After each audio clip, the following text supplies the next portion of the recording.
Welcome back to the deep dive. Our mission, as always, is pretty simple. Cut through all the noise, bypass that information overload, and really pull out the best, most practical insights from the material you've shared with us. And today, we're diving deep into something that, well, it really underpins pretty much all personal growth, all achievement. It's a philosophy that sounds simple, maybe too simple, but it's incredibly powerful. It's all about the art, and maybe the science too, of just starting. To sort of kick things off, we're leaning on this classic quote from Zig Ziglar. He said, "You don't have to be great to start, but you have to start to be great." Sounds good, right? But what's the real muscle behind that beyond just being inspiring? Well, it's fascinating looking through the sources you sent over, how that one idea really pushes back against so many things that hold us back. Like paralysis by analysis, where you just think and never do. Oh yeah, definitely felt that. Right. Or perfectionism, this idea that it's got to be flawless right out of the gate. And of course, that big one, just plain old fear of failure. This start anyway idea kind of cuts right through all that clutter. So yeah, today this deep dive is all about exploring how taking that first step, even a tiny one, can genuinely spark some amazing growth. We're aiming to go beyond the usual motivational stuff. We want to give you, based on your sources, a real understanding and some actual tools you can use, like right away. Yeah, I'm looking forward to this. And we have some specific aims for you listening. First, kind of shifting your mindset, moving from I need to be totally ready to something more like, okay, I figure it out as I do it. And second, we want to help you build that actual habit, that reflex almost of taking action when an idea hits or an opportunity pops up. Seems easy, but man, it can be the hardest part. So let's dig into those psychological hurdles first, the things that stop us before we even, lace up our shoes.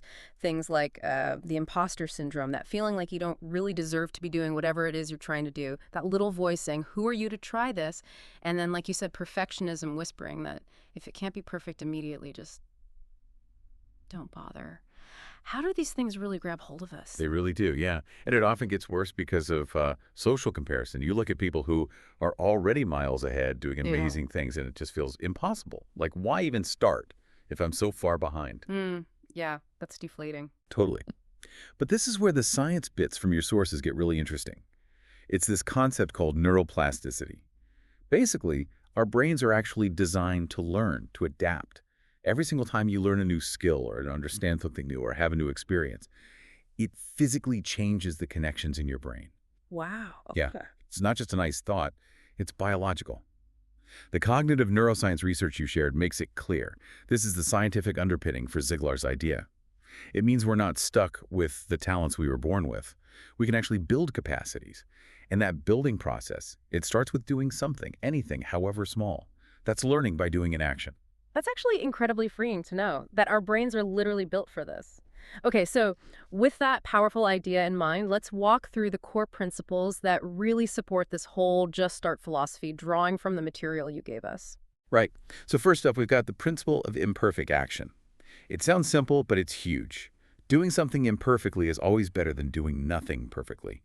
Real learning, actual progress, it happens when you're in it, not just planning it forever. Perfectionism, honestly, it's the enemy of getting things done. Your sources kept hitting this point. Messy, iterative steps often lead to way better results than waiting for some perfect launch that never happens. Well, makes sense. Get your hands dirty. Exactly. Then there's the principle of incremental progress. Think about any big achievement. It's almost never one giant leap, right? It's the result of lots and lots of small, consistent actions piling up over time.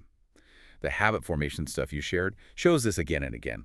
Every little bit of practice, every small step forward, it all adds up. Like building something brick by brick. Small wins accumulating. Precisely. Next, the principle of adaptability. Look, the road to anything worthwhile is rarely straight. It zigs, it zags. Unexpected things happen. The research you had on successful innovators really highlights this. Being able to adjust, learn from mistakes, stay flexible, that's way more valuable than just rigidly sticking to plan A, which might have been flawed anyway. You got to be able to steer the ship. Right, not just point it in one direction and hope. Exactly. And finally, the principle of active patience. Okay, growth takes time. No getting around that. But patience here isn't just sitting back and waiting. It's active. It means filling that time with focused effort, with continuous learning. It's smart persistence. You keep working, knowing the results will build up because you're putting in the effort, not just passively hoping. Okay, those principles really lay a solid foundation. It's like that old saying, right? A journey of 1,000 miles begins with a single step. So we have the why and the what. The big question now is how? How do we actually put this into practice? Let's get into some really concrete strategies, things you listening can literally try today. Okay, yeah, let's get practical. My absolute favorite, and it popped up in a few of your productivity sources, is the 2-minute technique. It's such a great hack. Basically, if a task takes less than 2 minutes, just do it. Right now, don't list it, don't schedule it, just boom, done. Simple. I like it. And for bigger things, the trick is just commit to working on it for only 2 minutes. Just start for 2 minutes. Because, getting started is often the killer. But once you do those 2 minutes, it often just flows into more time. It's like tricking your brain past the inertia. Sneaky. Okay, what else? Then there's the minimum viable prototype method, the MVP. You see this a lot in tech and startups, based on your sources. Instead of aiming for the perfect finished thing from the start, you create the absolute simplest, bare-bones version of your idea. Just enough to work. And you get it out there quickly. This lets you learn super fast from actual feedback, make changes, iterate, instead of spending months or even years perfecting something in secret that might be totally off base. It's about learning by doing, publicly even. So get something basic out there and improve it based on reality. Exactly. Then there's the 1% daily rule. This one's about sustainability. Instead of trying these huge, drastic changes that burn you out, just focus on getting 1% better each day. One of your Habit articles talked about this. It makes growth feel way less daunting, much more doable. And that 1%, it compounds like crazy over time. Do that for a year, and you're like 37 times better. It's amazing. Yeah, 1% doesn't sound like much, but that adds up. It really does. And finally, accountability systems. Let's face it, working alone, it's easy to let things slide when motivation dips.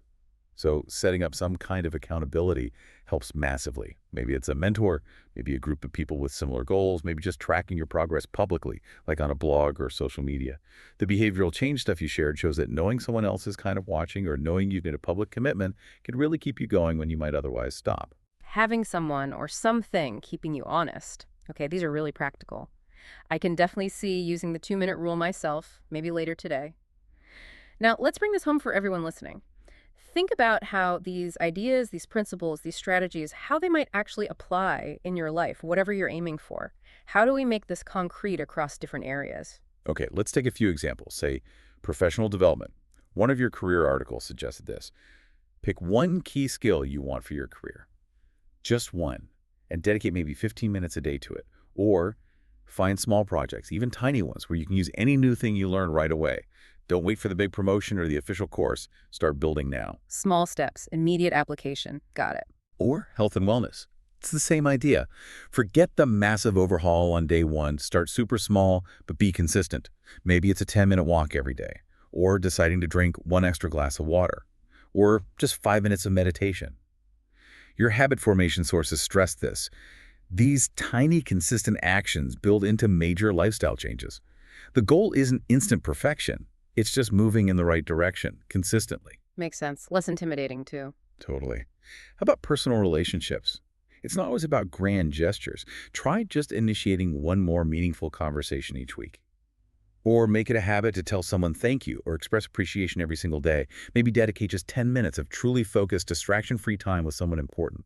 Your social psychology material pointed out that relationships get stronger through these small, regular, intentional efforts. Small investments, big returns over time. You got it. And lastly, intellectual growth. Same principle. Read one page of a challenging book each day. Learn one new vocabulary word.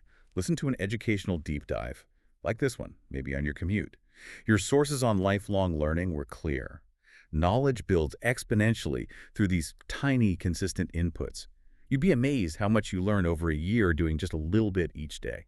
These examples really show how universal this start small, start now idea is. But okay, let's be real. It's not always going to be smooth sailing. Roadblocks pop up, challenges happen. What about when things get tough? How do we handle those common obstacles? Yeah, that's crucial, because they will come up. First one, fear of judgment. What will people think? It helps to remember, honestly, most people are way too wrapped up in their own stuff, their own lives, fears, goals, to be intensely judging your attempts. That spotlight effect, as one of your psych sources called it, feels way stronger than it is. And the people who genuinely matter, they'll probably support you trying to grow. Focus on them. Good perspective. Okay, what about the big one? I don't have time. Ah, yes, the classic lack of time. Here's the thing your productivity sources kept saying. Time isn't really something you find, it's something you make. It comes down to priorities. Look honestly at your day. Are there low-value activities, maybe too much social media scrolling, maybe binge-watching another show that you could trade for actions that move you forward? Even 15-20 minutes reclaimed consistently makes a huge difference. So it's about choices, not just finding spare minutes. Exactly. Then there's lack of resources. I don't have the money, or I don't have the right equipment. Hmm. Well, often creativity is your best resource. Think outside the box. And remember, so much incredible information and learning is available for free or very cheaply now. The internet, libraries, online communities, free workshops. Often the barrier isn't the actual lack of resources, but maybe not looking hard enough or creatively enough for them. You probably have more access than you realize. Resourcefulness over resources. I like that. Mhm. And finally, what happens when you just lose steam? Loss of motivation. Motivation is awesome when you have it, but it's notoriously unreliable. It comes and goes, so don't rely on it. Instead, build systems, habits, routines, setting up your environment to make the right actions easier. These are the things that keep you going when motivation inevitably dips. Your habit research was very clear. Systems beat motivation in the long run.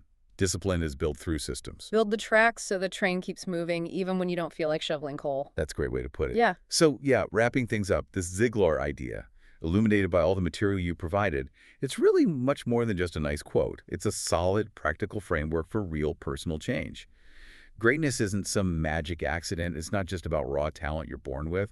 It really seems to be the predictable outcome of starting, sticking with it, and always learning. And just starting.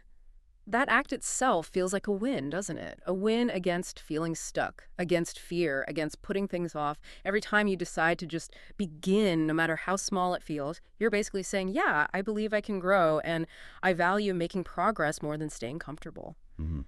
This whole philosophy really makes success feel more accessible. It doesn't demand you have special connections or tons of money or amazing innate gifts. All it really asks for is the willingness to take that first step, and then the grit to take the next one. Absolutely. And maybe here's a final thought for you to chew on, something to consider after we wrap up. If you can imagine sending a message back from yourself, 1 year in the future, a future where you've consistently applied these ideas of starting small, being imperfect, adapting, what would that future you tell the you listening right now? What advice would they give about how important it was to just start today, no matter how tiny that first step felt? That's powerful. Remember Ziglar's words. You don't have to be great to start, but you have to start to be great. Your moment, it's right now. That first step is just sitting there, waiting. So the real question is, what will you do today, right now or very soon, to get just a little bit closer to the person you hope to be tomorrow?